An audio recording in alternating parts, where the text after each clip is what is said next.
The first thing he noticed wasn't the taste of the drink. It was the waitress's hand. It trembled, just slightly, as she placed the glass in front of him, then paused, as if the air itself had thickened between them. Around the room, laughter clinked with crystal, suits leaned back in leather chairs, and a pianist played something soft and expensive. This was the kind of place where nothing ever went wrong, especially not for men like him. Elliot Kane had built an empire on certainty. Billionaire, visionary, untouchable. Tonight was another quiet victory dinner, another deal signed, another reminder that the world bent when he asked it to. He didn't look up when the waitress returned, until she did something no one had ever done before. She switched his glass, no words, no apology, just a smooth, practiced movement, as if it were the most natural thing in the world. One glass slid away, another took its place. Elliot frowned. "Excuse me?" he said, finally lifting his eyes. That's when he saw her face. Not fear, not greed, something else. Concern, the kind that doesn't ask permission.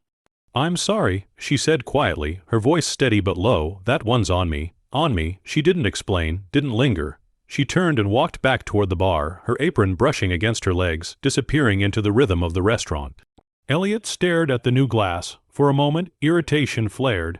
He was used to control, to being asked, to being obeyed. But something about her expression unsettled him. It wasn't clumsy. It wasn't careless. It was intentional. He glanced around the table. His guests were deep in conversation, unaware. The waiter refilled water. The pianist played on. The world kept spinning. He raised the new glass slowly, the liquid catching the light. And then he noticed it, a faint scent, not what he'd ordered. His pulse tightened. Elliot set the glass down. A lifetime of instincts, sharpened in boardrooms and backroom negotiations, began to whisper. He signaled subtly to his security detail across the room. Within minutes, the original glass was discreetly removed, tested. What they found made the room go silent, a colorless toxin, slow-acting, lethal. The kind that wouldn't kill him immediately, just enough to make it look natural. A heart complication. A tragic, expensive ending. Elliot sat back in his chair as the realization hit him like cold water. The waitress had saved his life, and she had done it without asking for anything in return. He looked around the restaurant again, but now everything felt different. The laughter sounded hollow. The chandeliers felt too bright.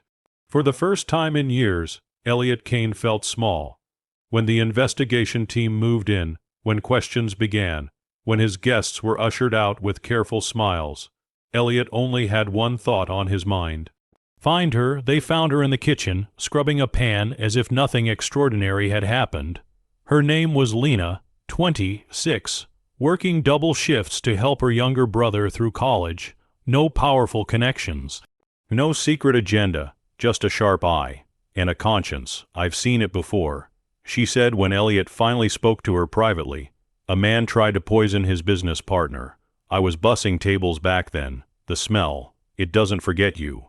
You could have said something," Elliot said quietly. "You could have caused a scene." She shrugged. Sometimes doing the right thing doesn't need an audience. That sentence stayed with him. In the days that followed, the truth unraveled. A rival.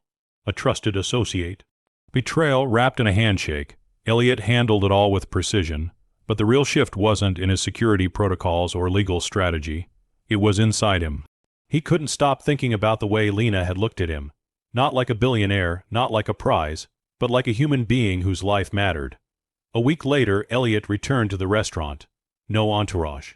No reservations under his name. He waited until Lena's shift ended and asked if they could talk. She hesitated, then nodded. He didn't offer her money that surprised her. Instead, he offered her a choice.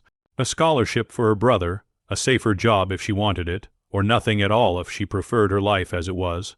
"I don't want this to feel like a transaction," he said. "What you didn't do it for reward."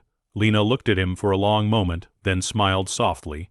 "Help my brother," she said. "That's enough." Elliot did more than that. Quietly, he funded hospitality workers' emergency support programs. He invested in better protections for service staff. He began showing up, not just in boardrooms, but in places where kindness often went unnoticed. The world never knew how close he'd come to dying that night, but he did. And every time he lifted a glass after that, he remembered the waitress who chose compassion over caution, courage over comfort. Because in a room full of powerful people, It was the quietest act that changed everything. And maybe that's what this story reminds us. That kindness still matters, not the loud kind, not the kind that seeks applause, but the kind that steps in silently when no one is watching and saves a life simply because it's the right thing to do. In a world obsessed with wealth, status, and control, it's easy to forget how much power there is in being human. Sometimes the greatest heroes don't wear suits or crowns. Sometimes they wear aprons, and sometimes they change the world by switching a glass, without ever saying a word.